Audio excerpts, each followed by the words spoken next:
Merci à toutes et à tous d'être sur ce parvis pour un sujet très important, les femmes sans domicile. On le sait encore trop peu. 40% des personnes sans domicile sont des femmes.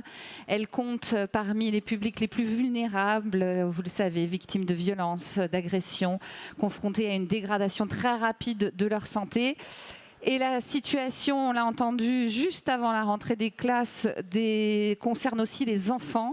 Le 18 août dernier, quelques jours donc seulement avant la rentrée, plus de 2100 enfants sont restés sans solution d'hébergement après un appel au 115. Alors parmi eux, plus de 500 avaient moins de 3 ans.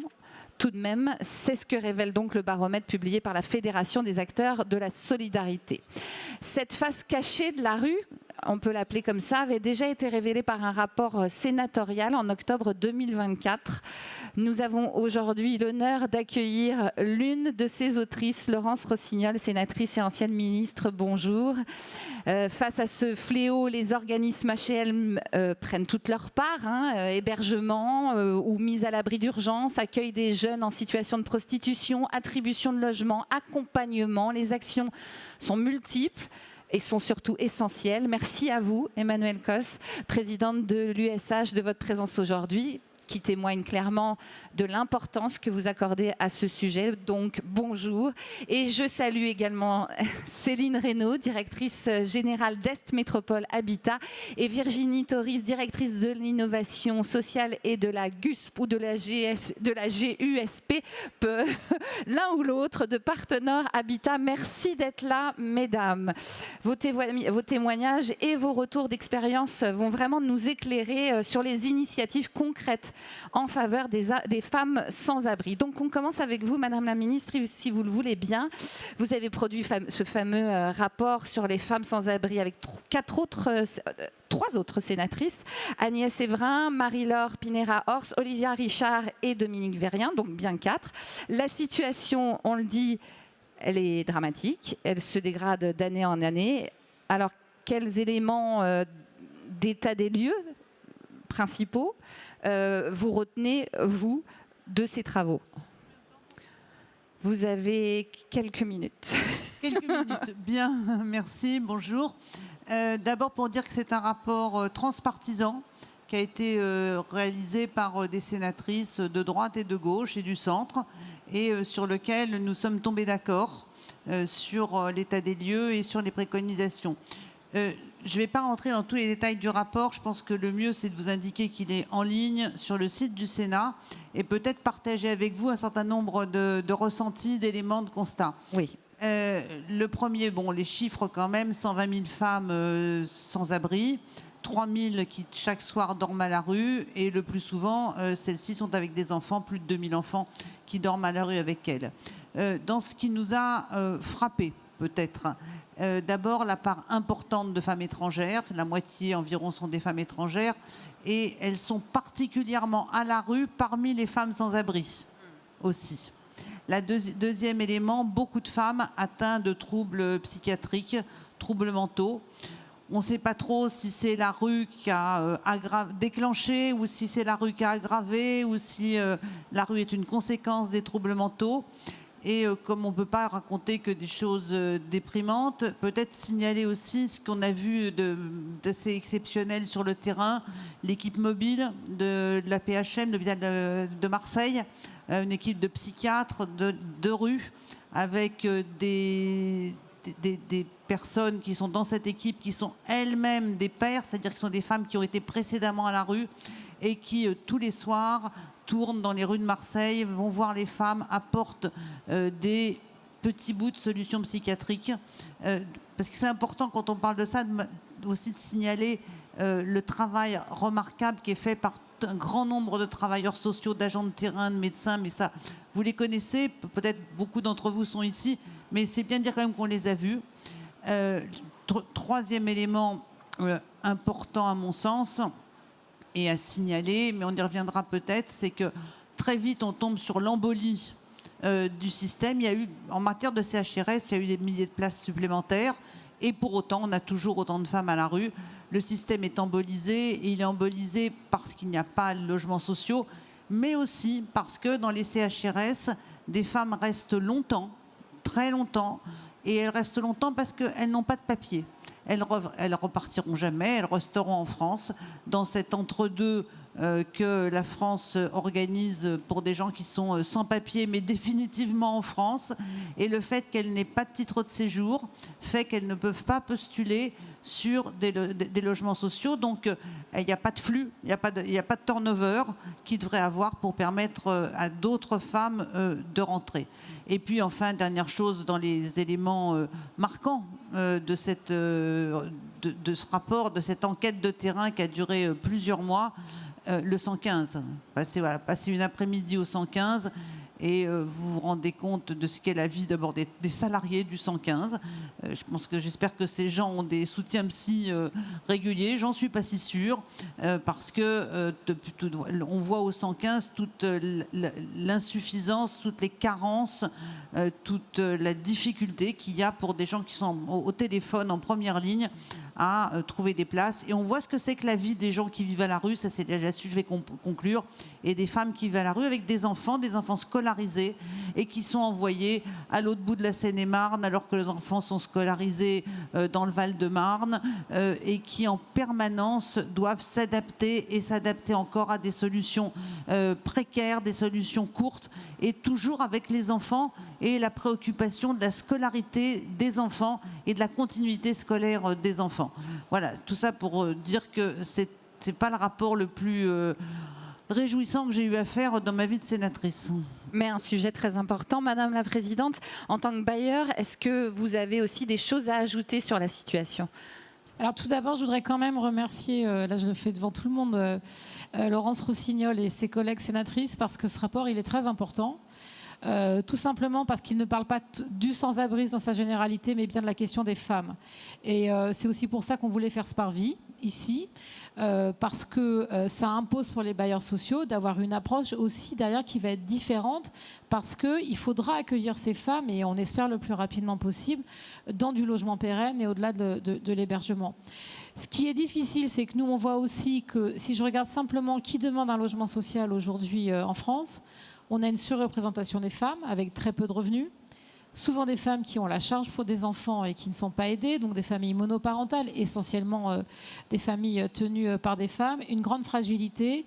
Et puis, on le voit notamment chez nos locataires, chez certaines de nos locataires, des femmes qui sont isolées, qui sont fragiles financièrement, fragiles psychologiquement. Et ça appelle aussi des questions, parce que Laurence faisait allusion donc, notamment à tous les troubles psychiques. Et ça montre bien que nous, en tant que bailleurs, demain, on doit accueillir ces femmes dans des logements spécifiques. C'est ce qu'on appelle, par exemple, les résidences accueil, mais en tout cas, où ce n'est pas simplement du logement. On ne sortira pas du sans-abri uniquement en répondant à la question du logement, mais aussi à la question de l'accompagnement social qui va avec. Et nous, bailleurs sociaux, on est évidemment obligés de faire attention à cela. J'en parle parce que l'implication du mouvement HLM dans le logement d'abord, donc le relogement des publics les plus précarisés, notamment de sortie d'hébergement, depuis 2018, il a payé. On a augmenté le nombre de personnes que l'on reloge de l'hébergement vers un logement social pérenne. Vraiment, les chiffres sont très importants. On a, je pense, augmenté notre approche, on a développé plus de logements accompagnés, mais face au nombre de personnes en centre d'hébergement, c'est complètement... c'est très loin, en fait. C'est très loin du compte. Et l'autre sujet, et nous en avons parlé d'ailleurs parce que j'ai été auditionnée par les sénatrices, c'est la capacité d'avoir des loyers qui correspondent à la fragilité financière de ces publics. C'est qu'aujourd'hui, et on est là, et c'est une des difficultés à laquelle nous, on doit trouver une réponse, c'est que ces femmes en difficulté qui sont au mieux prises en compte dans un centre d'hébergement, parce que certaines ne le sont pas du tout, quand elles arrivent en commission d'attribution du logement social, leur fragilité financière, voire la petitesse de leurs revenus, fait qu'on a rarement des loyers qui sont adaptés malgré une APL qui va couvrir. Enfin, je parle ça devant de bailleurs qui vont pouvoir y revenir. Mais ça, c'est une des questions. C'est-à-dire qu'à un moment, on sait, nous, qu'il est plus important de reloger quelqu'un dans un logement pérenne que de la laisser attendre dans une situation d'instabilité totale. Et l'hébergement, évidemment, n'est pas toujours le mieux. Je veux quand même dire que, parce que sinon mes équipes vont me dire que je ne l'ai pas dit. Mais maintenant, on mesure quand même ce que l'on fait en relogement sur uniquement la question des femmes victimes de violences. Et c'est quand même aujourd'hui 1,9% des demandes, donc 2% des demandes. Vous allez me dire c'est pas grand-chose. Quand vous avez 3 millions de demandes, on se rend compte en fait que c'est considérable de femmes donc, qui ont pu dire dans leur demande HLM qu'elles font une demande parce qu'elles sont victimes de violences. C'est vraiment considérable. Et aujourd'hui, c'est 3% des attributions, environ 12 000 attributions qui sont faites pour ce motif.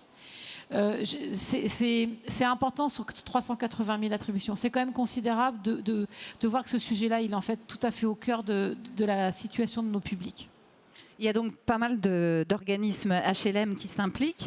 Est-ce que, Virginie Toris, vous pouvez nous présenter un peu les actions que Partenord a entreprises en matière de logement et d'hébergement des femmes sans abri, avec évidemment une question qui est pas annexe du tout, celle, comme disait Madame la Présidente, celle du financement de ces initiatives.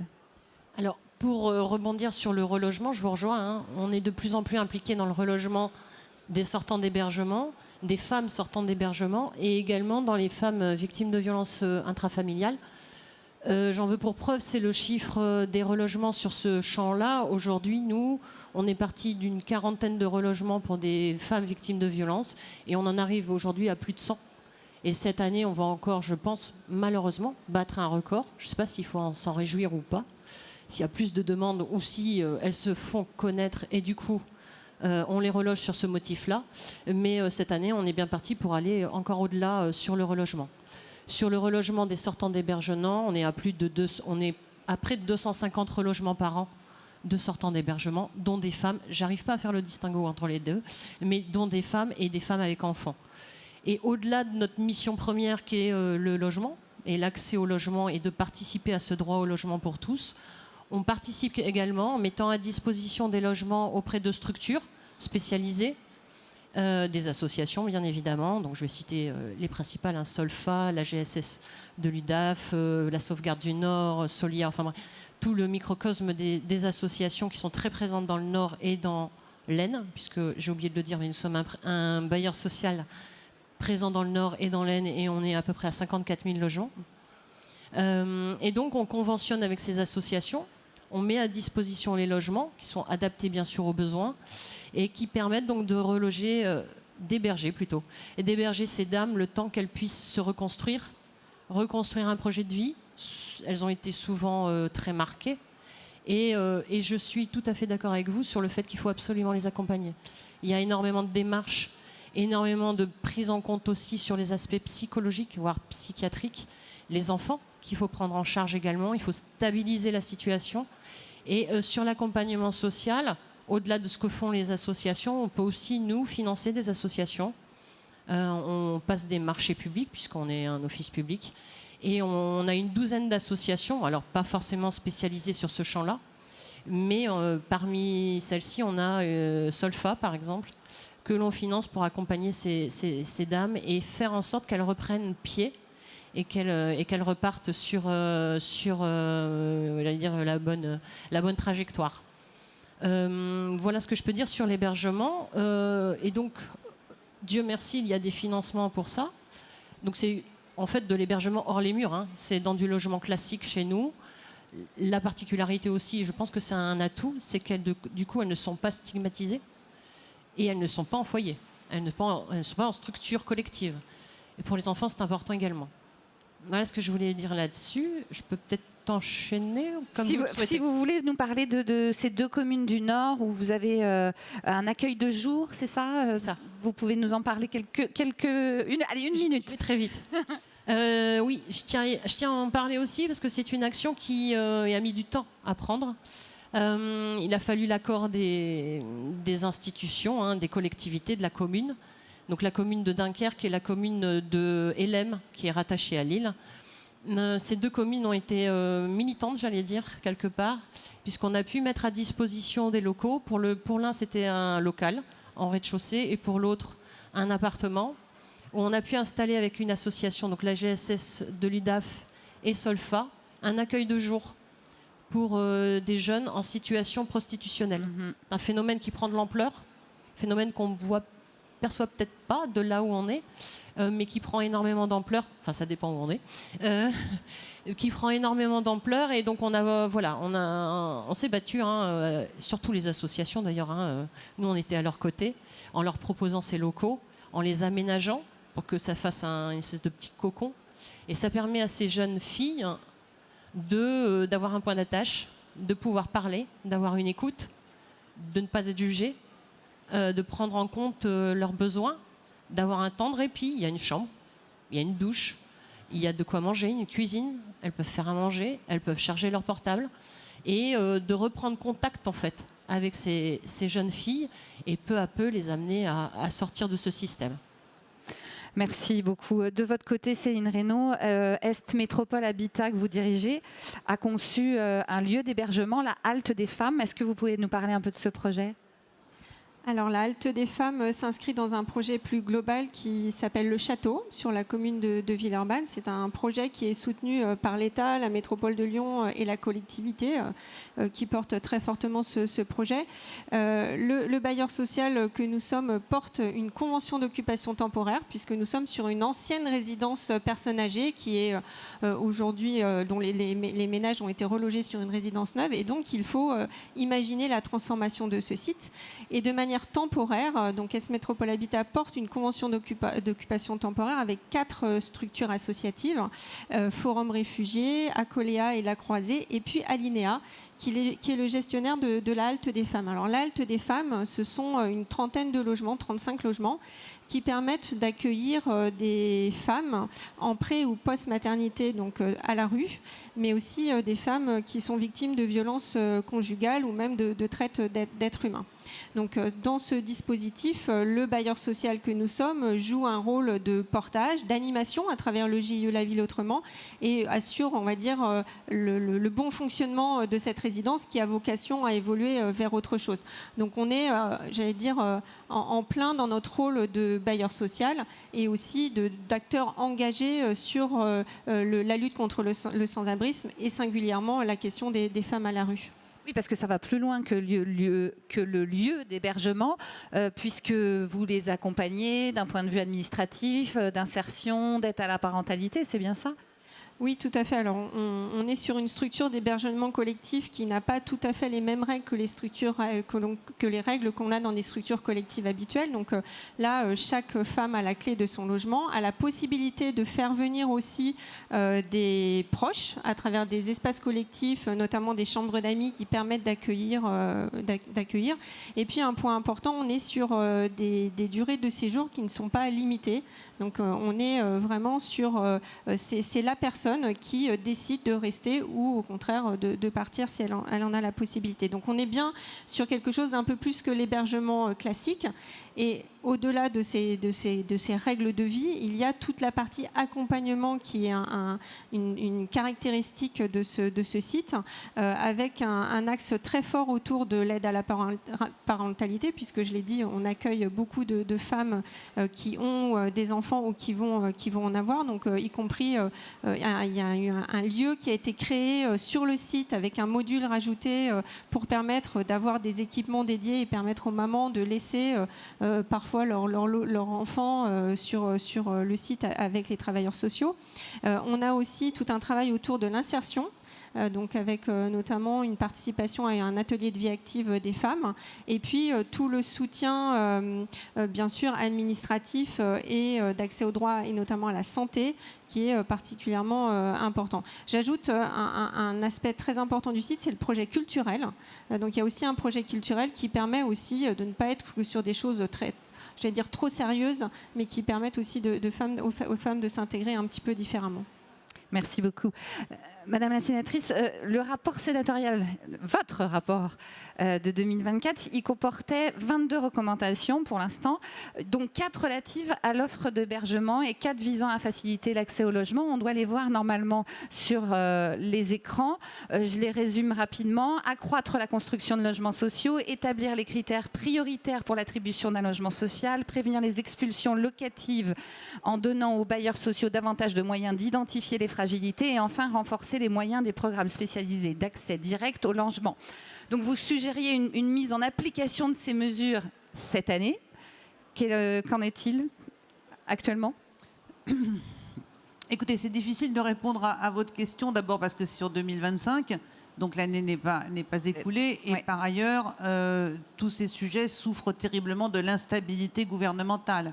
Même si, je dois le dire, la ministre démissionnaire actuelle est investie, connaît ces sujets, a elle-même construit le Pacte Nouveau Départ avec les CAF. Je pense que, un peu empiriquement, ce qui va pas trop mal, c'est la prise en charge des femmes victimes de violences qui quittent un homme violent et le domicile familial. Il y a eu vraiment une volonté. Là, on peut dire que les choses, c'est ce qui se passe le moins mal par rapport à tout le reste. Tout le reste, il n'y a aucun élément qui me permette de dire que ça va mieux. Je n'ai pas vu les constructions de logements, je ne vois pas de perspective. Je voudrais appuyer ce que vous avez dit toutes les deux et ce qu'a dit aussi Emma Cosse sur la nécessité d'avoir un accompagnement social, psychologique, d'insertion, parce que ce n'est pas simplement un problème de logement, c'est un problème de réintégration de la vie. Et je suis particulièrement inquiète quand je vois les perspectives budgétaires, parce que je sais que les crédits destinés aux associations sont déterminants et à la fois fragiles et probablement très menacés dans ce qui sera le budget 2026. Je ne sais pas ce qui est devenu la grande cause santé mentale, où nous avons essayé, dans cette grande cause santé mentale, de porter la question justement des femmes qui vivent dans la rue et qui sont en demande d'hébergement. Je n'ai pas l'impression qu'il soit passé quoi que ce soit depuis. En fait, avec la meilleure avec la plus de bonne volonté possible, j'ai un peu de mal à vous dire que ce que nous avons préconisé a été suivi des faits. Je voudrais ajouter un autre élément qui n'est pas directement dans vos compétences de l'USH, c'est que nous avons aussi demandé que pour les femmes étrangères sans titre de séjour, le ministère de l'Intérieur fasse un véritable effort de régularisation. Nous avons besoin de ces régularisations pour qu'elles quittent les CHRS, pour qu'elles rentrent dans le circuit du logement social, même s'il n'y en a pas assez. Voilà. Et puis enfin, je vais peut-être aborder un sujet qui est peut-être purement médiatique, mais j'entendais ce matin, à propos justement de l'événement qui se tient aujourd'hui, qu'un des sujets qu'avait le logement social, c'était d'avoir trop de grands appartements à proposer, alors que les familles demandent des plus petits appartements, beaucoup de femmes seules, etc. Et peut-être ces grands appartements, avec des associations, pourraient accueillir plusieurs personnes, parce que c'est des femmes qui souffrent terriblement d'isolement également. Et là, avec les moyens nécessaires accordés aux organismes HLM, il y a probablement des nouvelles formes d'habitat et de coopération colocation humaine, presque. De colocation, de coopération humaine avec des associations et d'accompagnement derrière qui sont peut-être à explorer. Enfin, mais je ne sais pas si c'est vrai que vous avez trop de grands logements. Voilà, j'ai un peu peur que ceci soit un petit peu survendu. Madame la Présidente, une réponse à ça ou... Non, mais Laurence, c'est une excellente idée. En fait, oui, on a trop de grands logements par rapport à la forme des familles d'aujourd'hui. L'idée, c'est qu'on les fasse muter dans des logements plus petits, mais qu'on augmente de fait le nombre de logements, vous l'aurez bien compris. Ce qui n'empêche pas de faire ce que tu fais, ce que tu dis, ce que tu proposes, ce que font d'ailleurs certains bailleurs. Je pense qu'aujourd'hui, notre difficulté, c'est que nous, bailleurs sociaux, on a plusieurs responsabilités. D'une part, c'est d'arriver à porter des lieux comme celui que Céline a présenté tout à l'heure, et donc qu'on soit en tant que propriétaire porteur de ces lieux, parce que si on porte ces murs, même s'il y a des aléas de financement des structures, en fait, au moins c'est porté par le secteur HLM et donc c'est pérenne. La seconde chose, c'est de continuer à avoir des partenariats. Et donc, ces partenariats, ils peuvent prendre la forme de colocation. Alors, avec des associations où on peut avoir des colocations où, justement, des femmes qui sortent de la rue peuvent vivre. Mais je le dis aussi, ces femmes ont parfois aussi besoin de vivre chez elles, seules, parce qu'elles n'ont connu parfois que des foyers où elles ne sont jamais seules. Et ça, je le dis aussi, mais je sais que c'est un combat de Laurence. Il est très important que la question du genre dans les foyers d'hébergement soit respectée. parce que j'en profite, hein, puisque je suis là, je vais au-delà de mes fonctions. Non, mais parce qu'aujourd'hui, c'est aussi ça qui s'est passé. Enfin, moi, on s'est assez battu là-dessus, de ne pas prendre en compte la question du genre dans des relogements, en hébergement, en disant on met les gens à l'abri, ça va bien se passer. Non, il y a aussi les femmes qui doivent être protégées, notamment de la violence masculine et de la prédation sexuelle dans les hôtels et dans les foyers d'hébergement. Et puis c'est vrai qu'il y a aussi beaucoup de femmes qui sont ballottées. Et la question, et c'est là où nous, bailleurs sociaux, je pense qu'on peut essayer de trouver des solutions avec des associations, c'est comment on apporte des solutions pérennes, en tout cas pas de 1 ou 2 mois, mais de plusieurs mois, voire plusieurs années, y compris avec des femmes sans papier grâce à des baux glissants. Enfin, je ne rentre pas dans le détail, mais la question, c'est comment on massifie ça. La difficulté, c'est que je pense que les idées, les actions dans plein de territoires, on les a. Est-ce qu'on est capable de massifier alors qu'on a l'incertitude des financements publics sur l'hébergement et la difficulté pour nous, bailleurs, de répondre à toutes les problématiques en même temps, c'est une des difficultés. Mais je ne vous cache pas que si demain, moi, un préfet de région ou une préfet de région m'appelle, me dit ou dit aux bailleurs du territoire, je veux faire tant de places d'hébergement avec vous pour sortir des femmes de la rue, je veux que vous accélériez les relogements des personnes qui sortent de la rue, je pense qu'aucun bailleur dira non. Le problème, souvent aujourd'hui, c'est qu'on n'est même pas challengé par ça. Je le dis sincèrement, il y a des régions où les services de l'État nous demandent de faire mieux sur les relogements prioritaires, mais ils ne nous mettent pas vraiment l'accent sur la question des personnes à la rue. C'est un problème. C'est un État, en fait, qui est un peu muet sur le sujet, et moi, ça m'inquiète beaucoup. Et puis, je le dis aussi, parce que c'est Céline qui m'y a fait penser. Moi, en tant que présidente d'un organisme de logement social, j'ai tenté avec une association d'installer un centre pour les femmes qui sortent d'accouchement et qui sont à la rue, en Île-de-France. Et en fait, c'est un refus clair et net de la municipalité sur lequel nous avions un foncier, qui ne veut pas voir ce public-là, qui est un public qui est accueilli dans la ville.